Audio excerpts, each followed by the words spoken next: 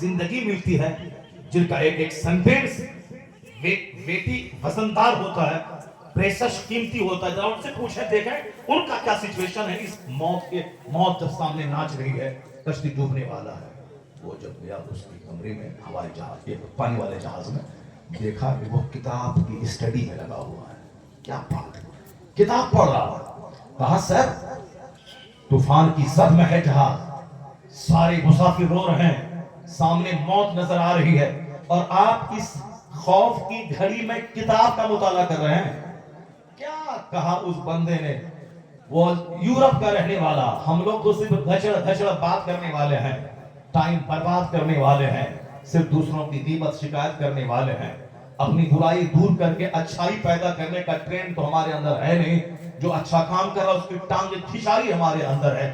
وہ یورپ کا دانشور کیا کہہ رہا ہے، اسی لیے تو میں کتاب پڑھ رہا ہوں.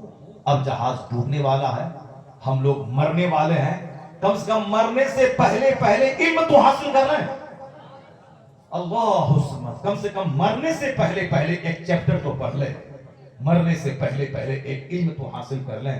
اسی لیے تو پڑھ رہا ہوں. حالانکہ جہاز ڈوبا نہیں، بالکل الٹ کر کے طوفان کی زد میں آ کر کے بس کنارہ مل گیا اور جہاز بچ گیا. اگر نہیں بچتا، مر جاتا، یہ بات ہم کو کیسے معلوم ہوتی؟ کیونکہ جو اس جہاز پہ سوار تھا اس نے جہاز سے بچنے کے بعد تب اسٹیٹمنٹ دیا. یہ دیکھیں اسٹڈی کرنے والے لوگ کیسے ہوتے ہیں، موت کے وقت میں مطالعہ کرتے ہیں. اور یہاں شادی ہوئی، پڑھائی بند، شادی ہوئی، دعائے قنوت تک یاد رہی. شادی کے بعد جو گاؤں دیہات کے مکتب میں پڑھانے والے مولوی صاحب سے، منشی جی سے جو پڑھا تھا، جو مکتب کے منشی سے پڑھا تھا، اسی طرح کی ہماری بیٹیاں مرتے دم تک پڑھتے رہتی ہیں، ہمارے بچے مرتے دم تک اسی طرح پڑھتے رہتے ہیں. یہ نہیں کہ اب زندگی بچی ہے، شادی کے بعد کم سے کم وقت ہے تو چلو ٹیوشن پڑھ کر کے اچھے قاری سے کم سے کم قرآن پاک کی 20 سورتیں، جو تراویح کی نماز میں جب میں تنہا پڑھوں تو کم سے کم 20 سورتیں، کم سے کم 10 ہی صحیح علم ترى کیف سے لے کے قل اعوذ برب الناس تک ٹھیک سے پڑھ لیں تاکہ نماز صحیح ہو جائے. اس کو تراویح میں بھی پڑھیں ڈبل کر کے، اور پانچوں نمازیں اسی 10 سورتوں سے پڑھیں. کم سے کم اتنا تو کر لینا چاہیے. نہیں، بوڑھے ہو گئے، قرآن پاک قاعدے سے پڑھ نہیں پا رہے ہیں. ذرا دیکھیں، وہ ہندو کی بیٹی جوان ہو چکی تھی، شادی ہو گئی، شادی کے بعد اپنے شوہر سے کہا، شوہر سے بولی کہ میں اسٹڈی جاری رکھوں گی، آپ کی خدمت میں کوئی کمی نہیں ہوگی، میں آپ کی وائف ہوں، میں ٹائم نکال کے میں اسٹڈی کروں گی. شوہر نے کہا اسٹڈی کرو. اس قدر ڈیپلی پڑھائی کری کہ پورا ہندوستان اخبار میں آیا تھا، سارا میرا شہر خوشی منا رہا تھا. ہندو تو خوشی منا ہی رہے تھے، مسلمان بھی اس کی محنتوں کی داد دے رہے تھے کہ شادی ہونے کے بعد، ایک بچہ ہونے کے بعد بھی پڑھائی جاری رکھی. وہ بلاک ڈیولپمنٹ آفیسر بھی نکل گئی، BDO بلاک ڈیولپمنٹ آفیسر بن گئی ہو. اور ہماری بیٹی علم تر کیفا بھی نہیں پڑھ پائی، درود تاج بھی نہیں پڑھ پائی، درود ابراہیمی بھی قاعدے سے یاد نہیں ہے. اگر درود ابراہیمی پڑھو تو کوئی بچہ نہیں پڑھ پائے، وہ بھولے گا، سر کھل جائے گا. اللہم صلی علی محمد پر کہیں بارکتا بولے گا، کہیں وہ کچھ بولے گا، قاعدے سے نہیں پڑھ پاتا ہے، پڑھ ہی نہیں پاتا ہے، چونکہ مزاج ہی نہیں، بس کھانا پینا مر جانا. حدیث میں آیا ہے اس بندے پہ نحوست طاری ہے، اس پہ لعنت ہے. کون؟ جو دن گدھے کی طرح گزارتا ہو اور رات مردار کی طرح گزارتا ہو. گدھے کی طرف مطلب دھوبی کے گھر سے کپڑا ڈھونا گھاٹ تک، گھاٹ سے دھوبی کے گھر تک، گدھے کی طرح ساتھ اینٹ ڈھونا، چکی پیسنا. وہ گدھا جو محنتیں کرتا اس کو معلوم نہیں کہ میری پیٹھ پر کتاب ہے کہ لکڑیاں ہے. وہ گدھے کی طرح محنت کرنا، رات مردار کی طرح سو جانا. جو دن بھر کھیت کھلیان، دکان، مارکیٹ، بازار، یہ سامان وہ سامان، یہ آرڈر وہ آرڈر وہ سپلائی، یعنی کبھی خیال تک نہ آیا تم اگر کل مر گیا تو میرے پاس کیا ہوگا.